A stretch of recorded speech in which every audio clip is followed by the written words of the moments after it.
So Colorama is incredibly powerful, but we need to start simple. Let's select our beach ball layer here in our Colorama project and apply Effect, Image Control, Colorama. Now the first thing you'll notice is that we get this trippy color effect on the layer that we applied it to. And of course the Colorama filter shows up here in the effects window. There's some important areas to focus on in the effects window. These are the most common areas that you'll be using with regards to this plugin. The input phase lets you tell where Colorama should get its information. And by default, it gets its information from intensity. Intensity, by the way, is the average of the red, green, and blue channels here in our layer.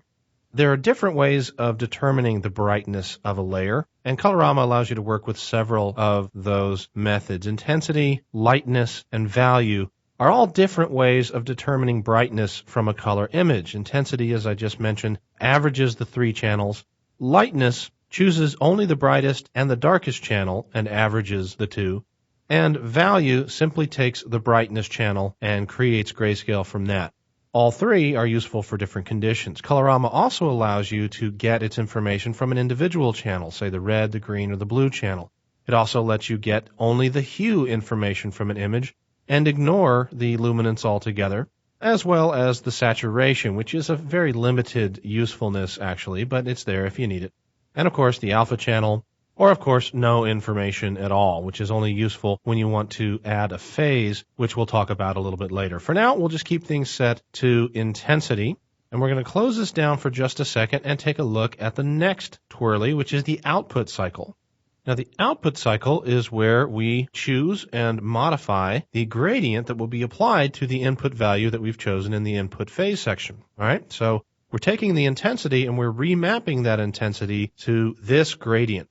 The gradient appears on a circle because Colorama was designed to cycle colors. And what that means is if we twirl open our input phase, and now we can see both the palette here and this phase shift control here, is that if we click and drag on the phase shift, you'll see we're cycling the colors through the palette that is down below. And those colors are being mapped to the intensity values of the layer to create these kind of cool animated psychedelic effects. So just by applying this filter and animating the phase shift, you can create these wonderful color cycling effects. By the way, color cycling is one of the oldest types of effects in computer graphics. It simply means that you cycle through a color palette, and the oldest broadcast graphics on weather reports, etc., would use color cycling. So this approach has been around for a while, but this is the first time you've been able to actually do it in After Effects. But let's return to the output cycle and talk about how we can work with the color wheel that we've got here, because it wouldn't be very handy if we always had to deal with just these 6 colors. It's easy enough to add a color. You can just click anywhere on the color wheel, and then the color palette chooser will come up and allow you to pick another color or dial one in through whichever systems you're working on's color palette. Click OK, and now we've added that value here. You can see the triangle for it in between the red and the magenta triangles that we had before. In addition to adding colors, you can remove them as simply as clicking on the triangle and dragging it away from the circle. Get a few pixels away, and that triangle will disappear. Let go of your mouse button, and you have now removed that color triangle. You can also click and reposition a color triangle anywhere on the color circle here, which is a great way to fine-tune the gradients. You can see the immediate update that we're getting in the comp window there by just dragging these values around. So this is a great way to fine-tune stuff. In addition to that, if you hold down the Command key on the Mac or the Control key on Windows, when you click and drag a triangle, you'll drag a copy of that triangle. So you can make duplicates of the colors that are on your wheel, which is great. But be careful. I've got the red triangle now, and I'm holding the mouse button down so that I can move it. If I start clicking and dragging it, and then I add the Control key on Windows, Command key on Mac, it's not going to drag a copy. It's going to go into what's known as sample mode. I add it and start to drag, and you'll see that instead of dragging a color around and modifying the wheel, the triangle is now actually sampling colors around the color wheel. So you can see the triangle itself is changing in color as I move around the wheel. And that allows me to go pick a color from somewhere else in the gradient, then let up on the Control key, click and drag, and it'll pull that color somewhere else. So this may seem a little bit odd, but it's an incredibly quick way to make complex gradients that look like metal or that look like water, etc., as we'll see as we're going along. Now we've made a little bit of a mess of our gradient now, so let me drag a couple of our extra triangles away. In fact, let me get rid of our secondary colors and just concentrate on red, green, and blue for just a second. Now, as I click and drag and add the Shift key, you'll see that we snap to 45-degree increments. That can be pretty useful. But when we get around to the top, you'll see we actually are snapping to the same point as the additional triangle that's up there. Any 45-degree measurement around this circle will allow you to shift, drag, and end up with a hard line like this. But what's going on? Aren't we basically snapping 2 points to the exact same point on the circle? Well, yes, we are. Let me get rid of the blue here. We'll talk about exactly what that means. There are times in Colorama when you want to create a tinting style effect, where you want to take the bright to dark values of a layer and remap those from one color to another color. So you really want to be working with a linear gradient, not a radial gradient. You want to start on one color and end on another color. So by being able to snap to the top of the gradient like this, you are able to actually start and end on two different values. How do you know which one is the start value and which one is the end value, however? Well, if I click and hold the Shift key down, we'll snap there, sure enough. But watch, as I move my mouse from one side to the other of the breakpoint, the snap will go in the other direction. So if I have the mouse slightly to the left as I'm dragging the green triangle, it will be the end point of the gradient. And if I drag it to the right, it'll become the start point of the gradient, and the red value will be moved to the end point of the gradient. So those are just a couple of quick ways to interact with the colors on screen. Now, in addition to setting just a pure color value, you'll see that any time that you click on a triangle, there's a line that connects us down to this slider down below. This slider adjusts the alpha value of the layer. Now, adjusting that to the left by default will reveal the original image because we've got composite over layer turned on by default in the filter. But if I turn off composite over layer, we're now going to go to transparency. So let me Alt-click on Windows, Option-click on Mac to turn on our checkerboard backgrounds. And you can see, in addition to colorizing a layer, you can actually use Colorama to modify the transparency of a layer, which can be very, very powerful. Anything having to do with a pixel can be manipulated in Colorama. Now, all of this interaction may be powerful, but it would also be fairly tedious to have to do this from a color wheel every time you applied the plugin. Much better if you had a bunch of presets available to you, and of course you do. If you look under the Use Preset Palette pop-up, you'll see a ton of choices here. The top presets in this menu, the presets that start at alpha ramp and end at solarized gray, these are all utility gradients. An alpha ramp, which essentially goes from 100% transparent to 100% opaque. A hue cycle, which is the default settings that come up when you first apply Colorama. A negative value, which if applied to the intensity would have the effect of inverting an image. And ramps based on red, green, and blue, a grayscale ramp. RGB, which gets rid of the intermediate colors, just as we did a second ago. As well as saturation, which simply goes from completely desaturated to completely saturated, again has its uses. And solarized gradients, which go from black to a full color and back to black again, red, green, blue, and a solarized gray. So those are all of the utility presets, and below the line you start to find some stylistic presets. Caribbean, fire, that's a nice preset, golden one. All of these are fun to play with. I urge you to go through this menu and try the different presets, and we're of course going to be using quite a few as we move through the series. Colorama is one of these filters that we're going to come back to again and again.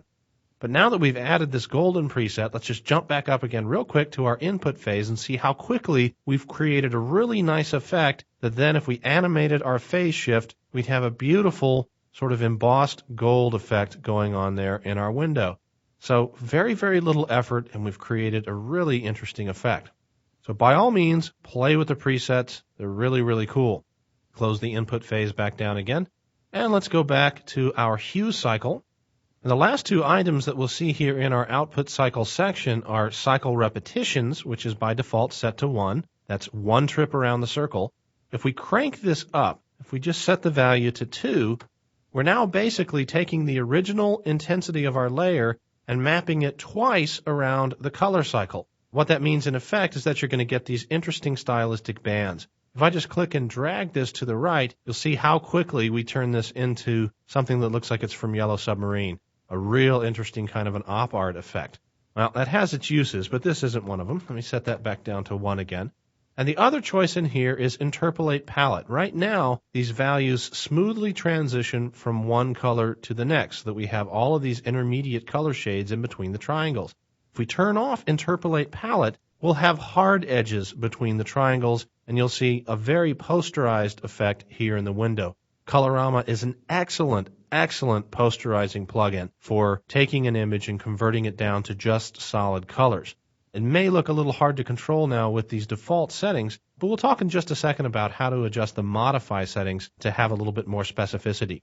Once again, if we click open the input phase and twirl around the phase shift, you can see you could fine-tune any application of Colorama to get a nice pleasant balance of colors on screen.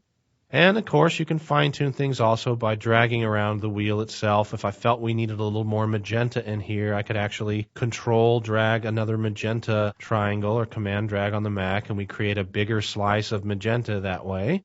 And there we've got more magenta on screen, and so on. So Colorama allows you to really control how pixels are remapped in color space. If you like this hard-edged look, but you don't like the kind of pixel artifacting that it leaves you on screen, you don't have to resort to turning off Interpolate Palette. You could always just duplicate the triangles and drag a copy close to a neighboring triangle. And that'll give you a similar hard-edged effect. I'm just control dragging from one place to the next. That'll give us a similar hard-edged effect, but because there's a slight area of transition between these triangles, the effect is a little more subdued and the lines that are left on screen are somewhat smoother. Okay, so I'm going to go back up and reset our palette here.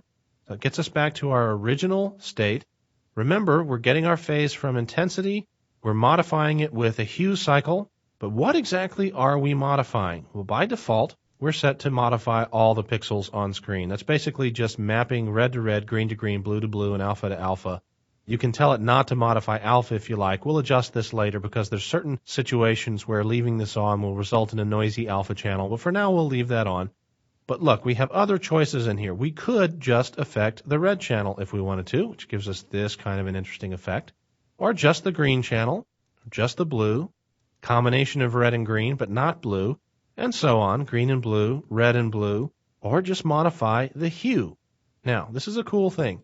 Input phase, if we get our phase from hue, and we use as an output cycle the hue cycle that we see right here, and if we modify hue, then basically we get our original image back. And then if we go back to our input phase and adjust the phase shift, it's as if we're using the hue saturation brightness effect and rotating the hue around the color wheel.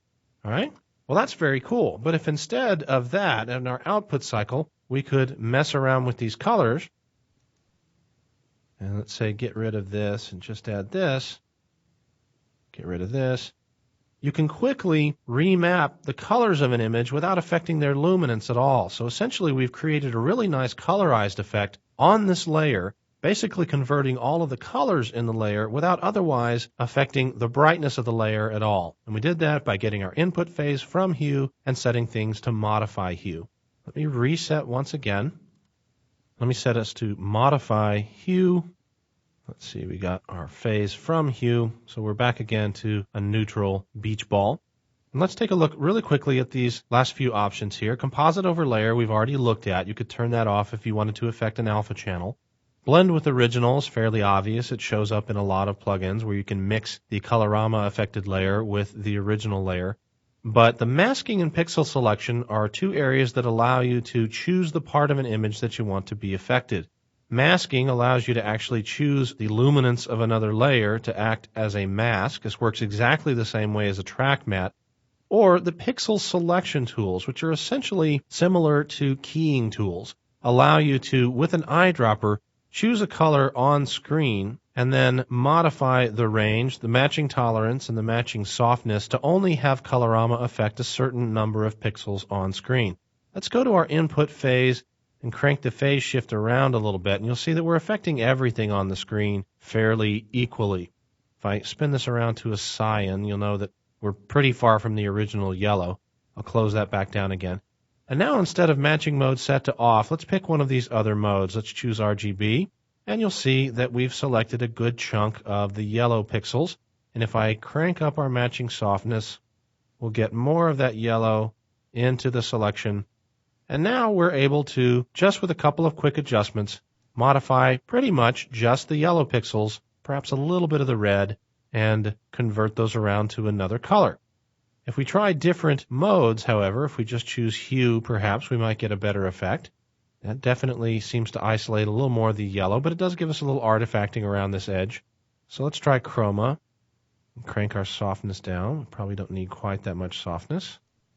And that did a pretty good job. Our reds and our blues are left the same, and our yellows are nicely affected. So once again, we're not doing massive things in this demonstration that you couldn't do with other image control plugins inside After Effects, but with all of them wrapped up inside of Colorama, you can do these massive adjustments all at the same time, and all within the same filter, which can have real advantages. And one of the biggest advantages comes from the phase adjustments at the top, where you can add the phase of another layer. What does this mean exactly? Well, to illustrate this, we're going to open up the next composition in this project, the Add Phase composition. Now, in the Add Phase composition, we have two layers. We have this ramp, and we have the bands. And what we're going to do is apply Colorama to our ramp, and then discuss the Add Phase values and see how they work with these two layers. Let's apply Effect Colorama. Now right away you can see Colorama is a great way, when used with a linear ramp, to create a wonderful multicolored gradient inside After Effects. This is the best way to do this with the filters that actually ship with After Effects. Apply a simple blend and then apply Colorama, and you can create as many colors in that blend as you want to. It's very powerful. But now let's set things up here in Colorama so that we're taking our input phase from intensity. That's good. Let's set our output cycle to ramp gray, which just gives us a normal grayscale ramp. That's good. Close down our output cycle, and let's say modify the lightness of our image. And now as I turn Colorama off and back on again, you'll see that it's basically mapping this layer back onto itself. This essentially is the same layer that we started with. Now in an 8-bit per channel world, the value of 0 represents black, and a value of 255 represents absolute white, for a total of 256 shades of gray. In a 16-bit world, if you're using the After Effects production bundle, you can work at 16-bit. You have thousands and thousands of shades of gray to work with, which of course can result in nicer gradients. But for now, to keep this particular discussion simple, let's just say black equals 0 and white equals 100. So we go from 0 to 100% white. Now if we go to our input phase and look at these values that we have here, we're getting our phase from the intensity of our layer. But we also have the option to add phase, which means add the pixel values of another layer. And if we choose our bands, which again are basically gradients moving left to right and then right to left, alternating, you'll see what we get is kind of interesting over here. Although when you think about it, not unexpected.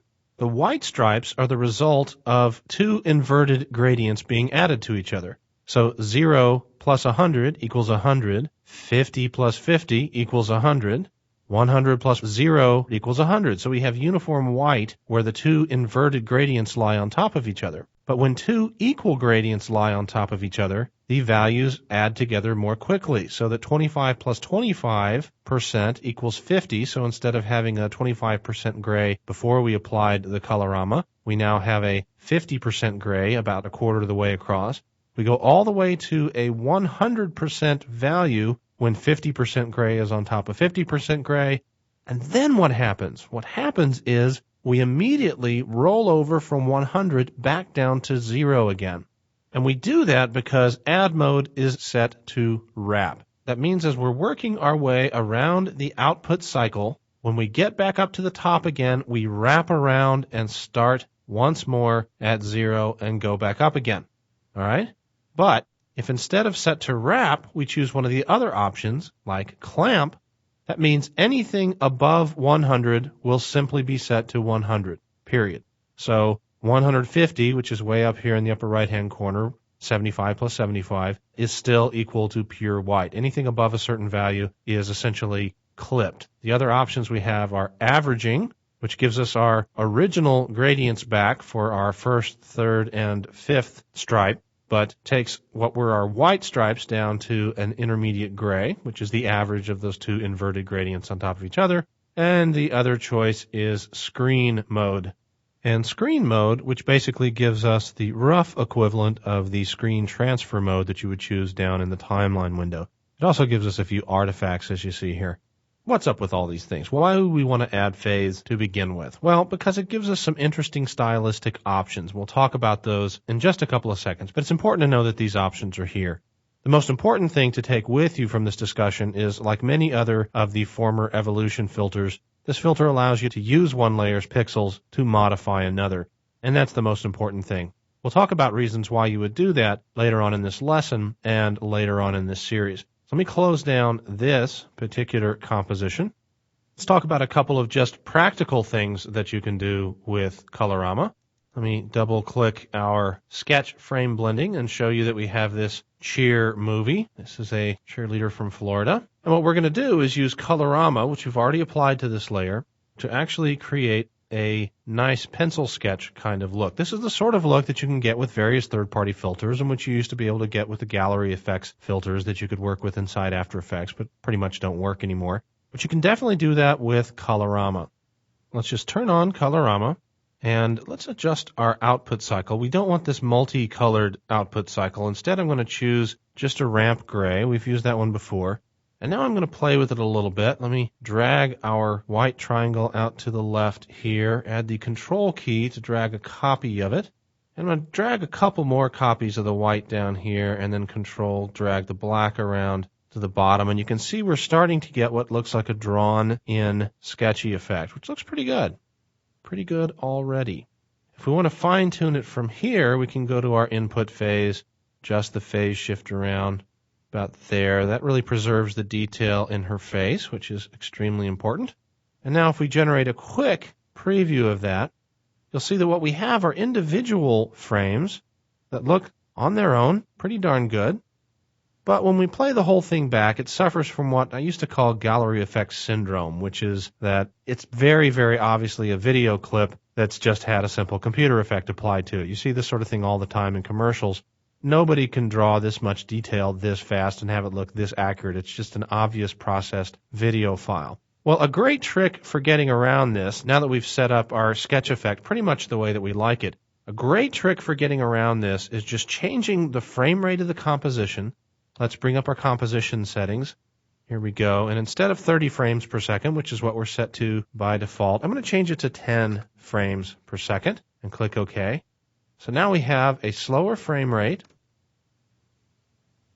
but it's still kind of buzzy. What can we do about smoothing out the buzzies? And also, what could we do about making these single pixel lines that define the edges of her pants look a little more detailed? And the answer is frame blending. Once we've reduced the frame rate of our composition, we can use frame blending to generate averaged frames from the greater frame resolution that we have. We have a 30 frame per second movie in here. We're only viewing it at 10 frames per second. So now if we turn on frame blending for the layer and for the composition, you'll see we get some really interesting results. RAM previewing those really quickly. You'll see we get a nice kind of a motion blur effect.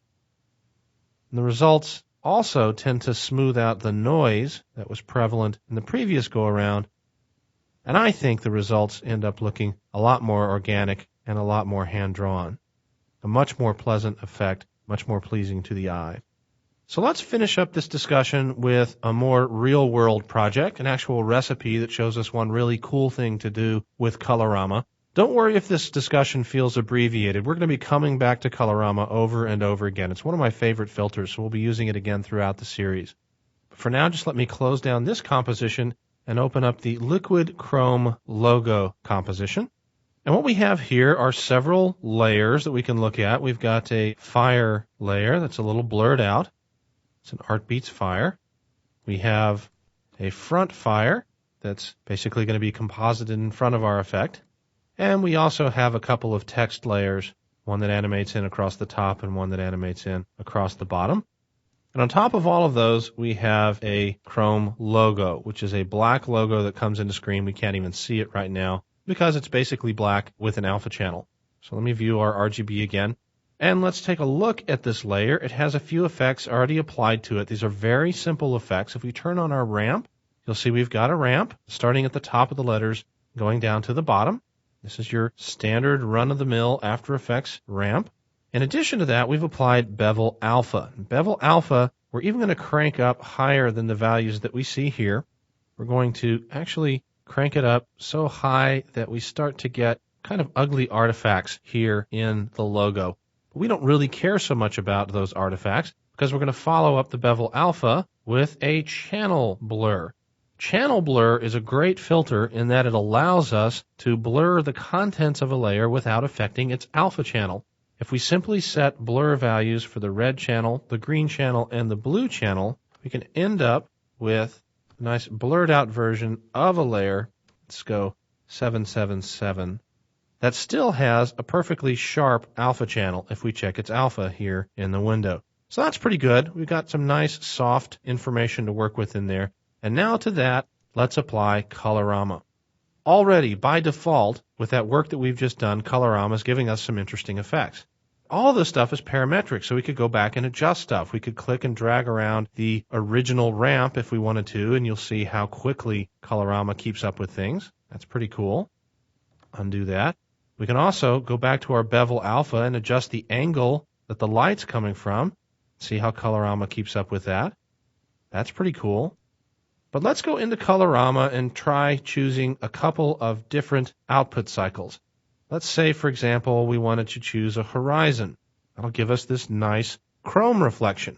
Now, it's sort of upside down, so I'm going to want to go back to my original ramp controls and drag them the other way. And now you'll see we've got the sky reflecting in the top and the kind of earth and grass reflecting in the bottom. Just as simple as that. The stuff is all completely interactive. But the horizon reflection is not going to work terribly well for us for this particular illustration. We want something that looks more like a yellow or gold because it's basically a logo that's composited with fire. So let's choose one of our gold presets. Let's choose Golden 1. Oh, that looks pretty nice. Let's try Golden 2. A lot more detail there. Almost looks a little too noisy, but now we get to have a little bit of fun with it. Let's turn on our other layers by turning off the solo button for the Chrome logo. Now, all of our other layers are in place, our foreground layer, our background layer, etc. And let's go back up to our input phase, and I'm going to add the phase from our Inferno loop. In other words, I'm going to use the fire that's in the background. I'm going to use its luminance and add it to the ramp and to the bevel alpha and to the channel blur that we've done. I'm going to add a little pixel information from the fire to the work that we've already done by choosing Inferno loop. You'll see we're getting something really interesting here, but I'm also going to change it from wrap down to average to kind of subdue that a little bit. And now I've got my brightness across the top. Let's rearrange these again. I don't have that chrome effect look, and I'd rather have some bright pixels at the bottom than across the top. So that looks pretty good. And now that we're here, I can also go back to my channel blur and maybe set those values back down a little bit. Let's try 4. Tab 4, tab 4. Hit return. And lastly, I need to make sure that Colorama is not affecting the alpha channel because we're getting some noise around the edge of our layer, and we don't want that noise, so turning off Modify Alpha will clean up our alpha channel. If we do a quick RAM preview of this, I think you'll see we have a pretty interesting effect where we've not only generated chrome letters, but we're also going to see some nice fire reflecting in that chrome. And the results look pretty nice. We've got a nice reflection map in our T3V logo. You can see the fire kind of dancing in the reflection map. You can see what looks like a pretty realistic chrome reflection. And a little bit of fine-tuning on your part, you can end up with absolutely convincing reflection maps, all using the power of Colorama in conjunction with other filters. And trust me, we're going to continue to return to this filter as this series progresses. And that's our first look at Colorama.